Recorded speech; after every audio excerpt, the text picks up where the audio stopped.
Mode et consommation, comment concilier plaisir et conscience en 2025. Alors moi, je vais être honnête tout de suite. J'adore m'habiller, j'adore tester des nouveaux produits, des nouvelles crèmes, j'adore le shopping et parfois j'achète Zara. Mais en parallèle, je suis aussi estomaquée par certaines stratégies marketing que vont avoir des géants comme Amazon ou encore Shein. Et surtout, je me pose une question, et je pense que je ne suis pas la seule. Comment continuer à aimer et consommer la mode, mais aussi la beauté, les produits dans le bien-être, enfin ça s'applique à tout, mais aujourd'hui on va parler de la mode, sans fermer les yeux sur l'impact.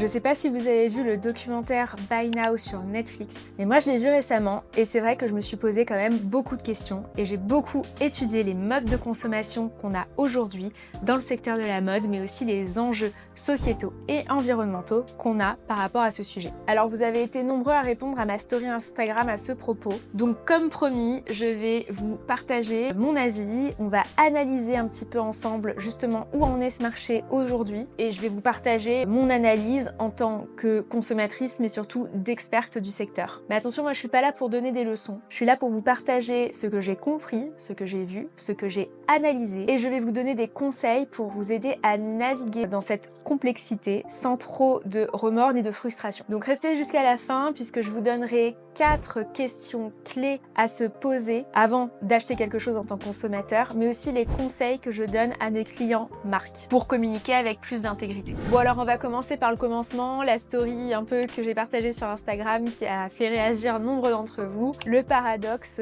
Zara. Entre génie marketing et greenwashing, c'est vrai que c'est un petit peu compliqué de s'y retrouver. Zara, c'est vraiment la marque qui a inventé le fast fashion moderne. 36 000, c'est le nombre de nouveaux produits qui sont créés tous les ans chez Zara. Et chez eux, tout est pensé pour déclencher l'achat. Collection capsule ultra régulière, dont la dernière qui a été faite par Cindy Crawford et sa fille Kaya. Vitrine ultra désirable, opération pour la planète et même un encart spécial lié à l'environnement sur leur application qui donne des indications sur l'impact environnemental pour se donner un petit peu bonne conscience. Sauf qu'en fait, derrière cette transparence, Zara continue à produire toujours plus. Elle affiche des engagements qui sont à mon sens du greenwashing. Je prends en date la dernière opération One Hour for the Planet où pendant 1 heure, ils ont éteint toutes les lumières de leur boutique dans le monde un soir de 21h à 22h je crois. Et là, on se pose la question, on se dit ok, 1 heure pour la planète, mais est-ce que vous avez vraiment besoin d'avoir vos vitrines allumées de 22h à 7h du matin dans le monde tous les jours de l'année? Je ne pense pas. Donc c'est bien joli de faire 1 heure pour la planète une fois dans l'année, mais à mon sens, c'est du greenwashing. Deuxième chose que j'ai remarqué, je vous invite à aller scroller sur l'application Zara puisque vous avez maintenant un encart impact environnemental.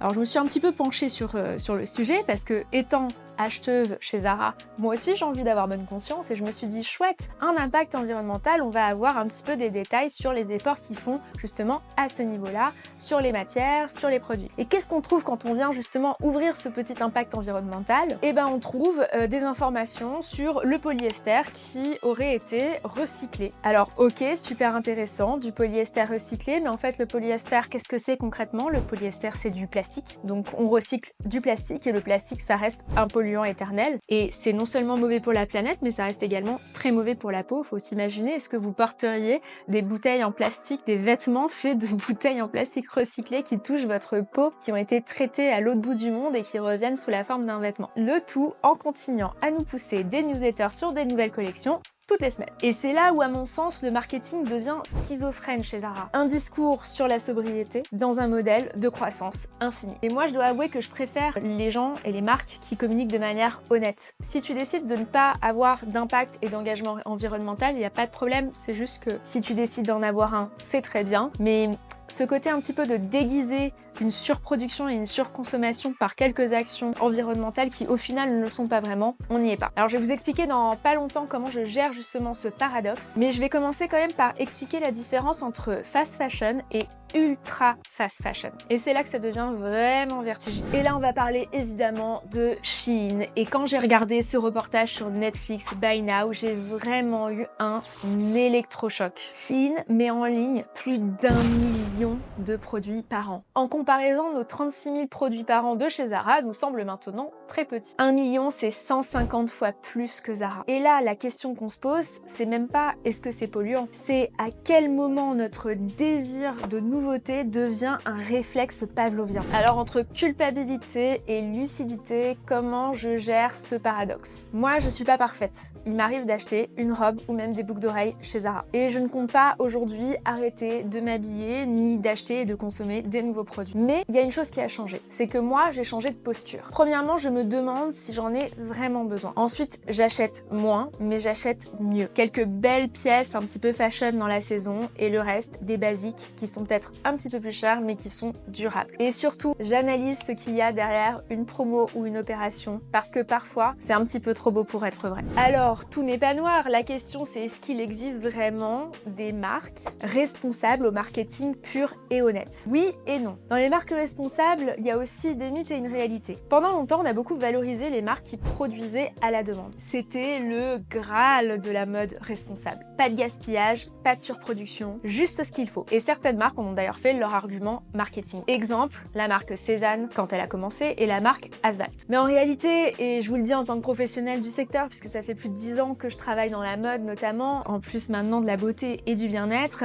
c'est que le fait de produire à la demande au début quand on est une petite marque, c'est pas nécessairement un argument marketing, c'est une obligation économique. En fait, quand tu débutes en tant que marque, tu n'as pas de budget, tu n'as pas de stock et tu n'as pas de capacité de gérer tous les invendus. Donc en fait, le système de précommande, il permet vraiment de sécuriser ton cash flow, mais aussi de limiter les risques. Et ça, c'est très bien, il n'y a pas de souci avec ça, mais c'est pas forcément du coup pour une raison écologique, mais plutôt pour une raison économique. D'ailleurs, la preuve, quand la marque grandit, ce modèle s'efface. Cézanne a progressivement abandonné le système de précommande et aujourd'hui a un stock disponible dans à la fois ses boutiques retail et son e-commerce. Chez Asphalt, c'est la même chose. Aujourd'hui, on peut passer des commandes directes sur le e-commerce et acheter des pièces qui sont en stock directement. Pourquoi?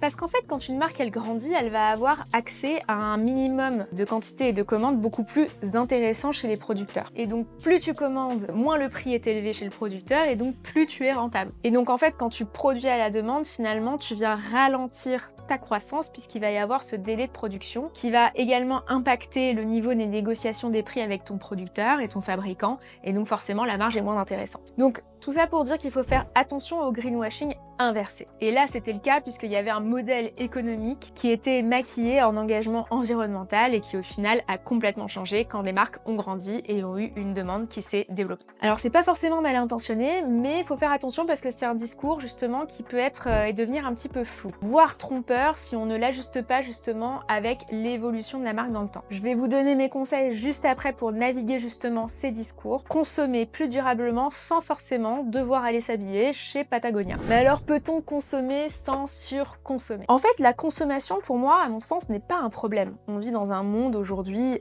capitaliste avec une consommation à tous les niveaux qui s'est développée au fur et à mesure des années et moi personnellement ça ne me dérange pas. Ce qui est problématique et qui va avoir justement un impact environnemental qui est néfaste, c'est la surconsommation. D'ailleurs, il y a certaines marques qui ont fait l'excès de ce business model et là je vais prendre l'exemple d'un autre géant qui est Pretty Little Thing où aujourd'hui on se retrouve face à des hauls sur les réseaux sociaux avec des personnes qui reçoivent plus de 20 pièces qui coûtent entre 4 à 5 euros et qui font des commandes mensuelles, c'est-à-dire 20 pièces par mois pour leur consommation personnelle. Des marques qui vont avoir justement un marketing hyper agressif qui va créer cette notion un peu d'urgence et de FOMO, d'un espèce de manque artificiel. Et c'est vrai que ce genre de stratégie, c'est aussi des stratégies qui vont être utilisées par des grandes marques et pas seulement par des marques un petit peu comme Shein et Pretty Little Thing. Moi, je travaille dans la mode depuis plus de 10 ans et je me suis rendu compte la dernière fois qu'il y avait un chiffre également à ce niveau-là qui était assez impressionnant. Vous savez combien il y a de Fashion Week par an, c'est-à-dire de présentations de collections de marques? Il y en a entre 6 et 10. 6 et 10 showrooms où les marques doivent présenter une nouvelle collection. Ça fait en moyenne une collection tous les 2 mois, une nouvelle collection tous les 2 mois. Et là, on arrive à un rythme en fait qui crée de la nouveauté constante et incessante qu'au final, le consommateur a pas forcément le temps de découvrir puisque dès qu'il y a une une collection qui arrive en boutique, elle se retrouve soldée du coup très peu de temps après, la nouvelle collection arrive, enfin on est quand même inondé de nouveautés tout au long de l'année. Et moi c'est ce que j'appelle l'overdose créative des Fashion Week, sans parler du stress que ça crée chez les marques. Donc résultat, les pièces arrivent à peine qu'elles sont déjà en solde, les invendus s'accumulent et nous on a l'impression d'être toujours en retard. Dans une minute je vais vous partager vraiment les 4 questions essentielles à se poser avant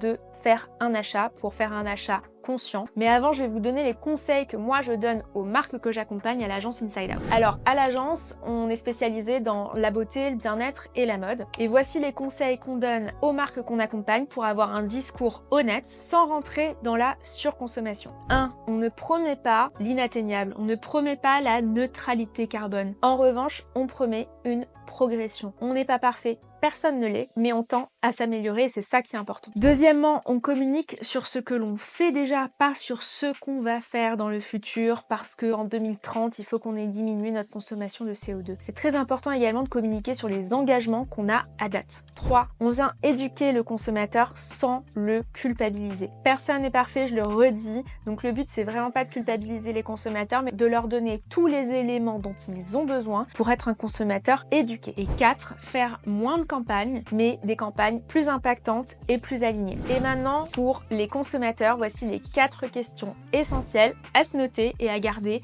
lorsqu'on souhaite acheter quelque chose. 1. Est-ce que c'est de la bonne qualité? On regarde la composition et l'étiquette avec tous les composants du produit. 100% polyester égale 100% plastique égale vous vous baladez avec une bouteille d'eau recyclée collée à votre peau et donc pleine de perturbateurs endocriniens qui en plus, lorsque vous allez jeter la pièce dans 6 mois, puisqu'après 3 lavages elle sera déformée, va finir en polluant éternel et donc impacter l'environnement. 2. En ai-je vraiment besoin ou est-ce un achat émotionnel? Est-ce que j'ai pas déjà une pièce similaire? Et si c'est un achat émotionnel et que ça nous fait du bien, pas de problème, mais j'en ai conscience. J'ai conscience que je n'ai pas besoin de cette pièce et que je l'achète juste parce que j'ai envie de me faire un petit peu de bien. Il n'y a pas de souci, mais il faut en être conscient. 3. Est-ce que je vais le porter plus de 10 fois. Je vous invite à regarder votre placard aujourd'hui et regarder les pièces que vous n'avez pas portées au cours des, je sais pas, 1 ou 2 ans. C'est que vous avez fait un achat un petit peu compulsif sans vraiment réfléchir à si vous alliez le porter ou non. Donc on se pose la question, est-ce que vraiment je vais le porter? Est-ce que vraiment ça va avec mes autres vêtements? Est-ce que vraiment ça va devenir un de mes basiques? Et si c'est pas le cas,